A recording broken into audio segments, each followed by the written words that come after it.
อุบลหุ่งเหืองเมืองทำดินแดนตำนานฉลาดล้ำภูมิปัญญานอบน้อมพระสังฆลาผู้ทรงอภิญญาสง่าล้ำบารมีห่มเย็นสลันทรงสีหมู่เฮาน้องพี่มีพระธรรมนำใจประชาธานีเสวานาไหลหอมโฮมใจ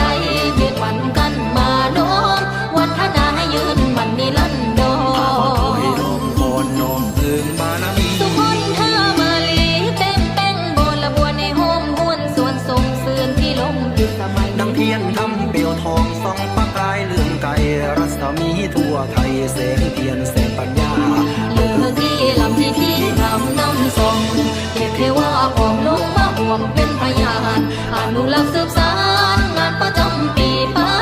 เทนีเข้าพรรษาของชาวไทยคอยร่วมใจให้คงสู่พระศาสนาถูกบอละบวนมวลเสวินน้องที่สืบประเพณีเมืองอุบลให้ยืนไกลมาห้อม